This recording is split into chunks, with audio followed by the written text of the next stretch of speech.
हिमाचल प्रदेश के शिमला के संजौली इलाके से बड़ी खबर आ रही है। यहाँ शनिवार तड़के भारी भूस्खलन से कई इमारतों का खतरा मंडरा गया है। संजौली कॉलेज के पास बोथवेल क्षेत्र में सुबह करीब 4 बजे पहाड़ी का बड़ा हिस्सा खिसक गया।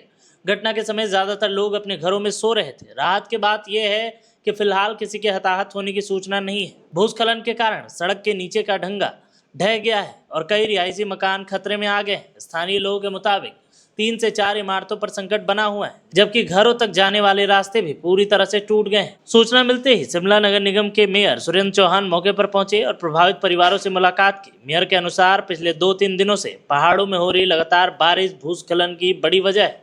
भूस्खलन से पानी की पाइपलाइन समेत कई सुविधाओं को नुकसान पहुंचा है और इलाके में लोगों का आवागमन पूरी तरह से प्रभावित हो चुका है। नहीं, अभी मैं सबसे मिला हूँ। अभी इस तरह की कोई ऐसी संभावना नहीं है, ना ही कोई ऐसी, लेकिन जो नुकसान है वो बहुत डेंजरस है और इसका नुकसान साथ वाले मकान को भी, 2-3 मकानों को भी हुआ है और ये 2-3 दिन से लगातार स्लाइड हो रहा है और आज पानी की पाइपें और दूसरी चीज़ें भी नुकसान, और ये लोगों का आना जाना यहाँ पे बंद हो गया और रास्ता भी टोटली बंद है। हमने इसमें एक्शन लिया है। हमने पिछले 2 दिन पहले एसयूसी की बैठक में कमिश्नर के उसमें बैठक में नक्शे को दिखाया गया था और उसमें हमने लिखित तौर पे उसे एक तो स्टॉप वर्क का उनको नोटिस दिया है। साथ के साथ जो ये गिरा है उसको हमने डंगा लगाने की हमने उनसे बात की और उनका एक शर्त थी कि भी हमारे कंडीशन थी कि क्या मुझे डंगा लगाने के बाद काम की परमिशन मिलेगी। तो हमने लिखित तौर पे एपी ने उसमें दिया है कि आप अपना काम करिए, आप डंगा लगाइए, उसके बाद अगला जो काम है उसके बाद होगा। पहले उन्होंने उसको एक्सेप्ट किया है और वो पहले डंगा लगाएंगे, साथ के साथ ही फिर जो दूसरे ऊपर तक की जो पोजीशन है उसको क्लियर करेंगे। वो इनके साथ का मकान का, बाकी डेवरीज क्योंकि जब आप कंटिन्यूटी में काम करते रहोगे और बरसात में भी करते रहोगे तो स्लाइड आएगा ही। और दूसरा हमने एक नोटिफिकेशन निकाली है, बरसात में किसी भी तरह की कटिंग का काम और कंस्ट्रक्शन का काम नहीं होना चाहिए और वो सारे डिपार्टमेंट्स को भेजी है, सरकारी भी और प्राइवेट सेक्टर को ऑफिशियली।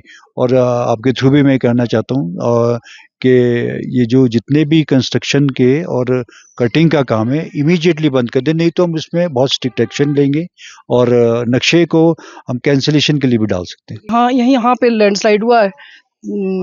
अब ये इन्होंने कंस्ट्रक्शन वर्क किया है या चाहे, क्योंकि वैसे तो लास्ट ईयर भी था इनका।